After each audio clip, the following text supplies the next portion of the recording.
going to talk about executive functioning behavior plans today, just for a brief bit. The point of this module is to introduce the concept of executive functioning to you. Executive function is by no means an area of disability or a category of disability, but executive functioning skills do impact significantly children with special needs. And then we're just going to touch on behavior plans shortly, because executive functioning skills, if there is a deficit, does impact a child's ability to behave appropriately. So let's first talk about where is our executive functioning housed in our brain. And it's housed in the prefrontal cortex, right behind your forehead. This is the very last part of the brain to develop. And it is, in a sense, your professional legal secretary who keeps you organized, organizes your binders, keeps your calendar for you, helps organize and understand your time, when you need to, how much time to spend on an assignment, on a research paper. It's also the part of the brain that helps you pre-plan. How much time do I need to set aside over the next month in order to get my final assignment prepared for? It's also the part of the brain that we say is like the cop in your rearview mirror. It says, wait, stop. Don't you remember driving down the street and you see the cop sitting in your rearview mirror? Doesn't your behavior shift? Doesn't your thinking change? And that's that part of the brain that together, the executive functioning skills of organization, behavior, thinking begin to work together. This part of your brain, as I mentioned, is the very last part to develop. It's actually not fully developed until the age of 25. Thus, this is why your driving rates drop at the age of 25. Scientifically proven. However, for children with disabilities, this part of the brain may be delayed by 2, 3, 4 years. So a 25-year-old may not fully understand thinking behavioral reactions until almost 30. And this is why children in high school are being pressed into college, making decisions, may not quite be ready. We may need to give them that time for their prefrontal cortex or executive functioning skills to fully develop. So as defined, executive functioning is a high-level cognitive function which allows us to manage our emotions and monitor our thoughts in order to work more efficiently and effectively. Simply stated, these skills help us to regulate our behavior, remembering that behavior is just not me yelling out and shouting and running and being inappropriate, but my behavior is also how I organize myself, how I demonstrate responsibility and maturity. So together, thinking skills, behavior regulation are cogwheels working together constantly in order for me to not explode when I get frustrated with an assignment in class and helping me maintain my emotions when I'm overwhelmed. So let's first look at thinking skills. Planning, creating a roadmap and prioritizing. As adults, we get up, we know what the priorities are, but do we choose to make those priorities at the top of our list to get them done? Or do we put them off, thus creating maybe problems later on?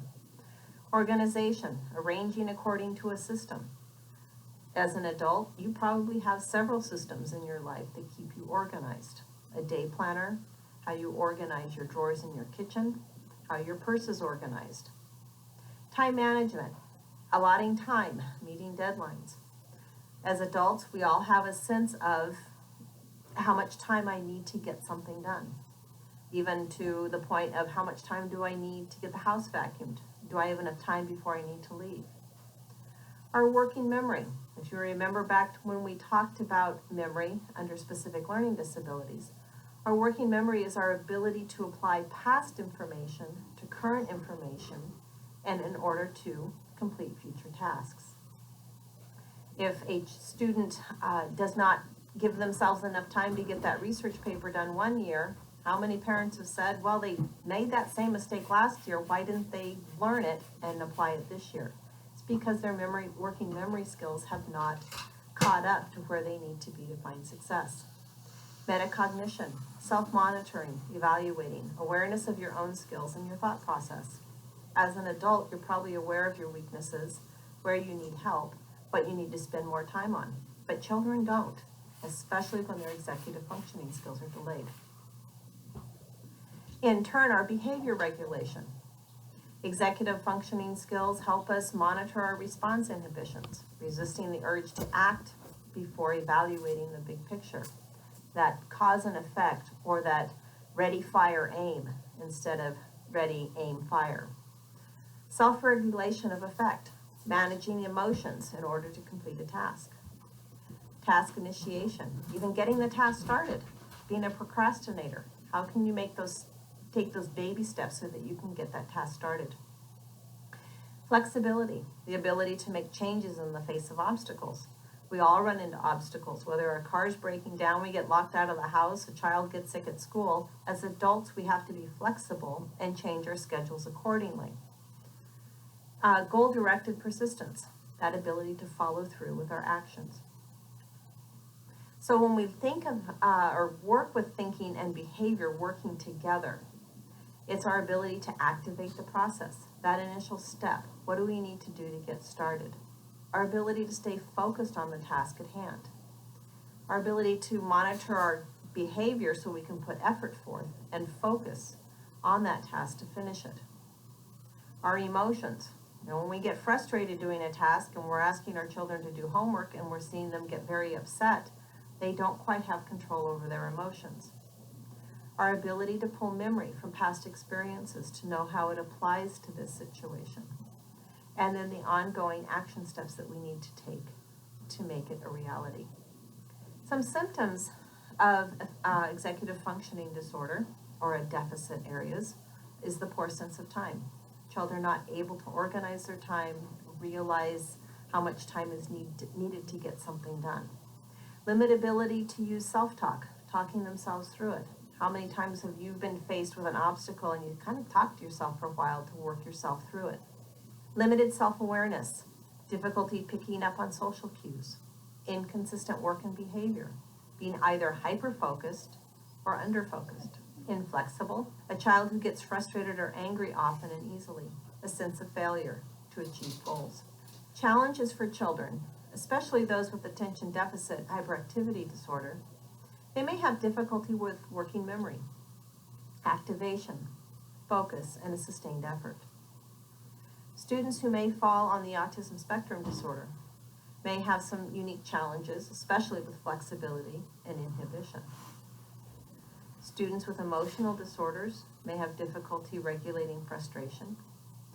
And students with learning disabilities may have difficulties accessing written organizational systems, helping them organize papers, organize a project. So first off, remember these are children that we work with. We don't work with disabilities, we work with children. So keep a positive thought. Help them to remember to live in the present moment. Remember that they're passionate about hobbies and other people. Remember to be caring. Remember to be creative with them and find unique pathways towards success. And remember, just with all children, they are fun. They may have their moments of challenges, but all children bring us joy.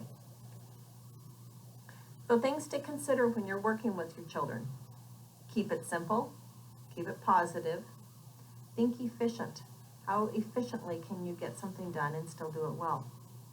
Make it doable, make it visual, and encourage students to take part in the development. Use their creativity, meaning don't force them into what you think is best. Talk with them, ask them how they feel that they can accomplish the task, what works for them. Remember, there are multiple ways to reach the end.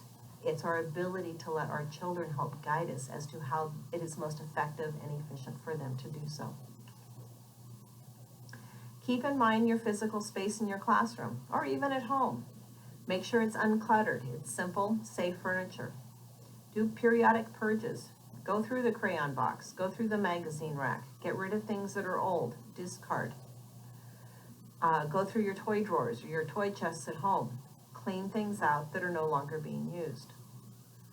Storing on your hard drive, helping students learn how to manage their electronic folders is a challenge, and they need help and guidance in doing so. You may want to organize by subject, a place for everything and everything in its place. Make it make sense to the child. Doesn't necessarily have to make sense to you, but if it works for the child, go with it. and print-rich environments. Making sure that labels are on boxes, labels are on notebooks, so that children identify those things through print, not just get the blue folder. Classroom rules. Keep language positive. I don't know how many times I've walked into a classroom and I've read the classroom rules on the wall of everything of what not to do, instead of changing your classroom rules into the positive of what do you expect from your students. Make sure your classroom rules are simple. Use visuals. Consider accessibility. Think about the kindergarten classroom with the teacher who's put the classroom rules way up in the top left-hand corner by the ceiling. For 5-year-olds, would they be able to access those rules and really even see them? Put them down where they can see them, where things are accessible. And if you have children in your classroom who are in wheelchairs, make sure that the material is accessible to them as well. Class schedules and routines. Classroom calendar. How are you going to organize your week? Helping children see you practice organization. Oftentimes we use classroom weekly binders or bulletins or calendars, and everyone fills them out together at the end of the day. For some children who may have fine motor skills, a lot of those calendars we use, there's just not a space enough, it's not large enough to write in. If it's a child that has a visual processing deficit, all of those lines and spaces and blocks may just be overwhelming. Same thing for a child with attention deficit hyperactivity disorder. So if that child has another notebook or system that they would like to use, remember the end goal is to keep them organized, not for them to use your exact system. Visual calendars and schedules help to support students. Stick to the schedule as much as possible. For children on the autism spectrum disorder, change is a struggle. It's very difficult for them. So at least prep them ahead of time when there are going to be changes in the schedule whenever possible. I fully realize that as teachers we have changes throughout the day that can occur that we don't have any control over or even knowledge of until they occur. Help children who are frustrated with sudden changes understand that that is life and it's a way of life. Don't punish them for their inability to understand it, but help guide them towards understanding it. And teach students that the schedule can change and make it, but it will usually be reliable in your classroom. Backpacks and cubbies, and I'll even extend this to lockers. As a former high school teacher and administrator, having permission from a student to help them get their locker organized, even in the 11th grade, are steps towards teaching organization. Remember, executive functioning skills are deficits that legal secretary in your head is not fully developed, and thus you need to be taught how to be organized. Oftentimes we assume as parents and even as teachers that they should just know how to be organized, but they're not. We have to teach them the steps to do so.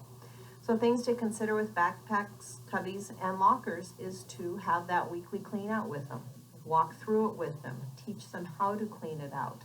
I don't know how many backpacks, and when I was teaching high school, we'd turn upside down in classrooms, or the student would, and we would clean it out from the bottoms all the way to the top until it was well organized. And we did that on a weekly basis to teach organizational skills.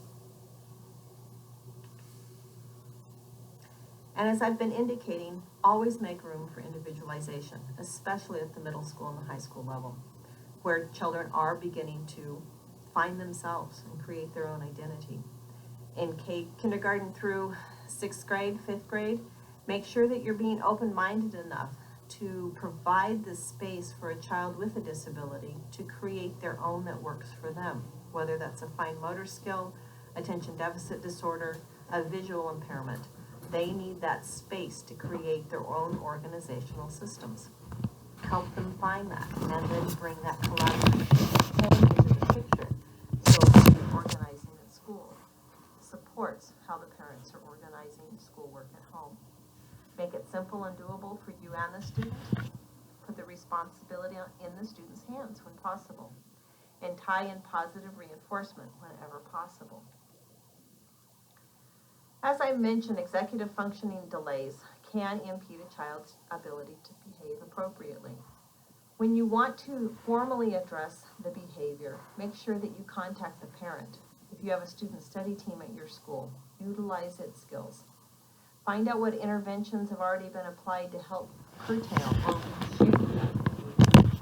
Consult with parents, other professionals, and make sure you review the CUME file for that child that's in the school office. Have these behaviors occurred before? How were they addressed? Or maybe it's time to put a formal plan into place. I thought I'd share with you just very briefly what's called the PINT system here in California. It's a guide to behavior terminology. It's a wonderful downloadable guide of about 350 pages that has PDF typable forms to help you create very formal behavior plans to help a child reshape their behavior. It provides functional assessment observation forms, pathways towards positive behaviors, and actually behavior support plans. And you can find it here at this link, www.pint.ca.gov. It's free, and you can download it. And it's often used in teaching behavior support plans within the special education field here in California. So take advantage of it. It's a great guide to have there in your classroom. And lastly, I want to leave you with this thought when it comes to behavior and how we as educators in the classroom impact the life of a child. So this is a teacher's revelation written by a child psychologist, and you can actually find this quote in the PINT guide. I've come to the frightening conclusion that I am the decisive element in the classroom. It's my personal approach that creates the climate. It's my daily mood that makes the weather. As a teacher, I possess a tremendous power to make a child's life miserable or joyous. I can be a tool of torture or an instrument of inspiration. I can humiliate or humor, hurt or heal. In all situations, it is my response that decides whether a crisis will be escalated or de-escalated, and a child humanized or dehumanized. So with that thought, enjoy the video we're going to watch on behavior, and my hope and my prayer is that you will find pathways in order to recognize and understand why behaviors occur in a classroom and how you can help a child reshape those behaviors into more appropriate